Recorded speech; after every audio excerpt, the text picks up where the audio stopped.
Hello बच्चा party, क्या हाल चाल? बढ़िया। मुझे पता है कि आप लोग मैथ्स को लेके बड़े परेशान हो। हर एक बच्चा, हर 5 में से एक बच्चा मेरे से पूछता है कि सर, सारा सब्जेक्ट पे जो कमांड हमारी है ना बड़ी अच्छी है, लेकिन सर मैथ में ना बड़ी प्रॉब्लम हो रही है। कुछ छोटा मोटा अगर आप बता देते ना तो उसको अप्लाई करके हम अपनी मैथ को अच्छा कर लें। तो बेटा मैं आपको बस एक बात बताऊंगा, करना आपके हाथ में है।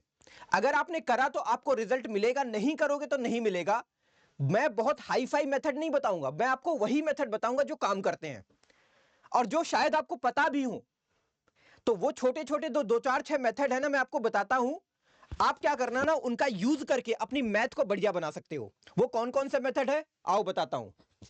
देखो, सबसे पहले जब भी मैथ की बात आती है तो हमारे दिमाग में एक डर होता है कि सर ये करें कैसे।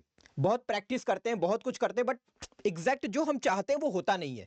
तो मैं आपको बताऊं, ये जो पांच टिप्स है ना, इनको फॉलो करके आप अपनी मैथ को बहुत अच्छा कर सकते हो। कैसे बताता हूं। सबसे पहले आपको फाउंडेशन फर्स्ट। ये क्या होता है सर? मैं आपको बताऊं, आपने सुना होगा जब भी आप कोई सब्जेक्ट पढ़ते हो, आप अपने अपने अपने सीनियर से आपने सुना होगा, वो क्या कहते हैं कि अपने बेस को मजबूत करो। बेस का मतलब होता है कि सपोज दैट एक बिल्डिंग है, एक बिल्डिंग है, ये पूरी बिल्डिंग खड़ी कहां होती है सर? वो बेस में खड़ी होती है, मतलब बेस पे खड़ी होती है।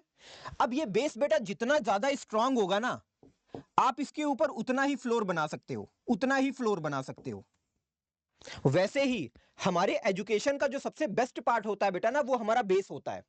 अगर आपका बेस अच्छा है तो इसका मतलब है उसके ऊपर आप कितना भी फ्लोर बनाओ, कुछ भी करो, कोई फर्क नहीं पड़ेगा।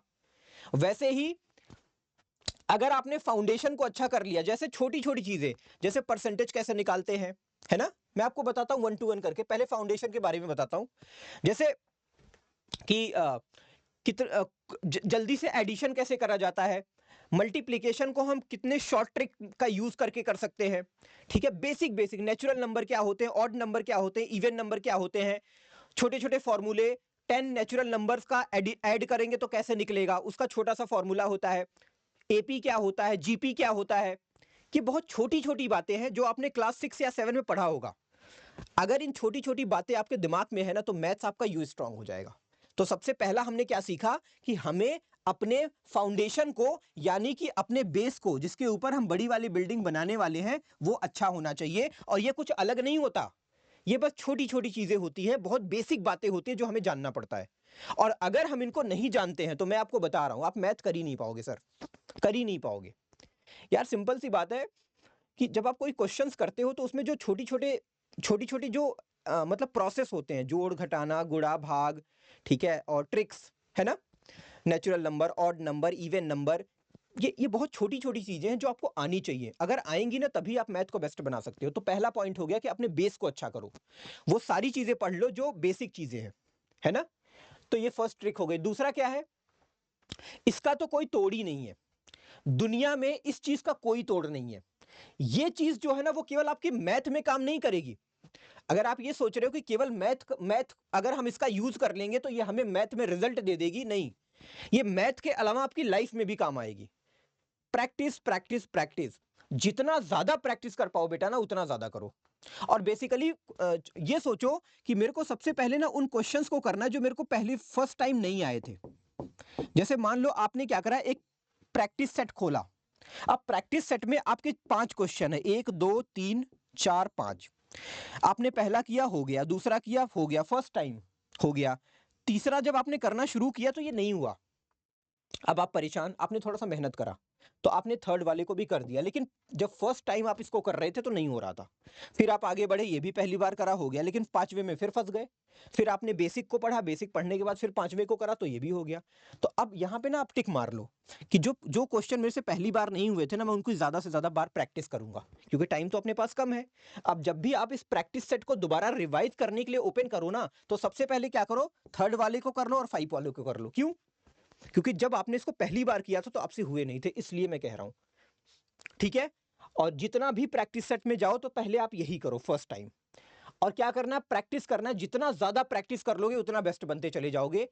मैथ का जो सबसे खतरनाक फॉर्मूला है ना, वो यही है। ठीक है, मैंने इसको अप्लाई किया था, मेरे को बहुत फायदा मिला था।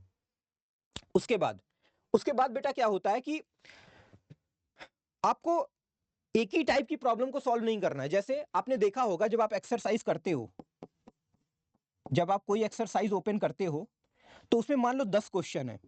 Question number 1 2 3 4 5 6 7 8 9 10। अब आप आपके पास 9 और एक 10, सॉरी 10 क्वेश्चन है, एक्सरसाइज आपने ओपन करा। अब आपने जब नोटिस किया तो आप क्या देख रहे हो कि ये जो 4 क्वेश्चन शुरू वाले हैं ना, इनमें सेम कॉन्सेप्ट लग रहा है। मतलब एक कॉन्सेप्ट आपने पढ़ा था, बेसिक कॉन्सेप्ट, उन कॉन्सेप्ट का यूज करके आप ये चारों क्वेश्चन कर ले रहे हो। लेकिन फिर आपने क्या देखा कि पांचवें वाले में कुछ अलग ही कॉन्सेप्ट लग रहा है, मतलब इससे थोड़ा अलग है। इसमें कॉन्सेप्ट 1 लग रहा है और इसमें कॉन्सेप्ट 2 लग रहा है। फिर आप आगे बढ़े तो आपने देखा कि 3 क्वेश्चन जो थे उन पे कॉन्सेप्ट 3 लग रहा है, और फिर अगले जो 9 और 10 थे उनमें कॉन्सेप्ट C4 लग रहा है। तरीका देखो, बहुत अच्छा तरीका है ये। जब आपने ये देखा तो आपको इस पूरे एक्सरसाइज में कितने कॉन्सेप्ट मिले? देखो C1 C2, ये C3 और ये C4, मतलब आपको 4 कॉन्सेप्ट मिले, C1 C2 C3 C4। तो ये क्या हो गया? ये टाइप्स ऑफ क्वेश्चंस हो गए, डिफरेंट हो गए। हर एक कॉन्सेप्ट क्या है? अलग अलग है। और जब हर एक कॉन्सेप्ट अलग है तो इसका मतलब है कि हर एक कॉन्सेप्ट को आपको क्या करना है? रिवाइज करना है। अब हम क्या करते हैं, हम एक्सरसाइज में गए और जब हम रिवीजन करने बैठे तो हमने शुरू के 4 कर लिए। अब हमें क्या लग रहा है, अरे चलो यार एक्सरसाइज में 4 क्वेश्चन तो कर लिए ना, अब अगली एक्सरसाइज को करते हैं। अगर आपने ऐसा किया तो सोच के देखो, केवल आपने एक कॉन्सेप्ट को पढ़ा तो कोई मतलब ही नहीं निकला यार। 4 क्वेश्चन भले आपने कर लिए, भले ही आधे क्वेश्चंस आपने कर लिए, लेकिन मतलब नहीं निकला। तो ये तीसरा पॉइंट है कि solve different types of problem, विभिन्न समस्याओं के हल को करें। इस तरीके से आप ना अपना अपना अपना कॉमन सेंस लगा के कर सकते हो। तो अगर ऐसा करोगे ना तो इससे भी आपको बहुत बड़ा फायदा मिलेगा। ठीक है, अच्छा है ना? ओके, आगे बढ़ते हैं। अब क्या करना है? देखो, ये करना बहुत मुश्किल होता है, लेकिन जिस बंदे ने कर लिया ना, वो मतलब जबरदस्त है। जैसे मान लो आपका 4 लोगों का ग्रुप है और ये चारों अच्छे बच्चे हैं, ऐसा नहीं कि एक बदमाश है और 2 लोग पढ़ना ही नहीं चाहते, इस टाइप का नहीं।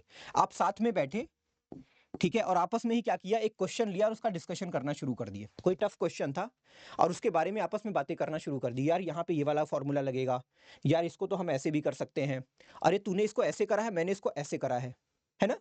सपोज दैट एक क्वेश्चन है, इसने क्या करा, उसके पास एक तरीका था करने का, इसके पास दूसरा तरीका था और इन दोनों के पास तीसरा तरीका था। अब आपस में आपने बात करना शुरू किया, तो आप मेरे को बताओ, मान लो आप ये हो, तो आपने जिस तरीके से किया है वो तो ठीक है। अब आप जब इनसे बात करोगे बेटा ना, तो आपको दूसरा तरीका भी इसको करने का पता चलेगा और तीसरा तरीका भी पता चलेगा। इससे क्या होता है बेटा ना कि हम किसी क्वेश्चन को ना क्विक कर जाते हैं, क्विक का मतलब बहुत जल्दी कर जाते हैं। तो ये भी एक बहुत ही जबरदस्त मेथड है, बट ये बहुत जल्दी काम नहीं करता। मतलब काम करने का मतलब है कि ये जो ग्रुप आपका बन रहा है ना, ये ग्रुप अच्छा होना चाहिए। ऐसा नहीं बैठे तो उसके बाद बात करने लगे, यार आज चलते हैं कहीं घूमने, आज चल यार गोलगप्पे खाने चलते हैं, चल यार आज चाय पी लेते हैं।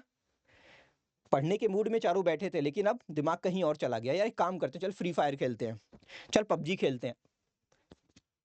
ये स्टेब्लिश्ड होना मुश्किल है, लेकिन अगर स्टेब्लिश्ड हो गया पढ़ाई वाला ग्रुप आपका ना, तो आपको इससे बहुत बेनिफिट मिलने वाला है। ठीक है, तो अगर आपके पास अच्छे दोस्त हैं तो आप ये वाला मेथड भी यूज कर सकते हो, बड़ा कारगर होता है, बहुत ही जबरदस्त होता है। मैंने अप्लाई किया था अपने कोचिंग सेंटर्स में, मिल गए थे मेरे को अच्छे लोग। तो ये मेरा चौथा हो गया। ठीक है, समूह में बैठ के आप स्टडी कर सकते हो। पांचवा क्या है? होता क्या है कि जब आप किसी क्वेश्चन को लेके फंसते हो ना, तो आप गिव अप कर जाते हो। गिव अप का मतलब आप हार जाते हो। यार एक क्वेश्चन था, मैंने इसको एक बार किया, नहीं हो रहा यार, दूसरी बार करा तब भी नहीं हो रहा, तीसरी बार करा तब भी नहीं हो रहा, चौथी बार करा तब भी नहीं हो रहा, छोड़ो यार, जाने दो, हटाओ, नहीं करना मेरे को इसको, चलो कोई दूसरा कर लेता हूँ। ठीक है, तो अगर आपका ऐसा एटीट्यूड है ना, तो छोड़ दो इसको, क्योंकि इससे कुछ मिलने वाला नहीं, इससे आपका बहुत बड़ा नुकसान है। अब अगर ऐसी प्रॉब्लम बेटा आ रही है तो क्या दिक्कत है? आज के टाइम में आपको नहीं लगता कि आपका सोल्यूशन नहीं मिलेगा? पक्का मिलेगा। आप नेट का यूज कर सकते हो, आप अपने टीचर का यूज कर सकते हो, है ना? आजकल तो चैट जीपीटी भी आ गया है, वो भी उसमें डालो अपना क्वेश्चन, फटाक से वो क्वेश्चन आपका निकाल के दे देता है। तो कितनी बढ़िया सुविधा है यार, बताओ कितनी बढ़िया सुविधा है। ठीक है, तो कभी कभी क्या होता है, बच्चे हेजिटेट करते हैं, क्या, अरे मैं क्यों पूछूं यार सामने वाले से, अगर मैं सामने वाले से पूछ लूंगा तो उसको पता चल जाएगा कि मेरे को क्वेश्चन नहीं आता। कुछ ऐसे बच्चे भी होते हैं। तो अगर आप ऐसा कर रहे हो ना, तो इसका मतलब आप अपने साथ धोखा कर रहे हो, मत करना ऐसा बेटा।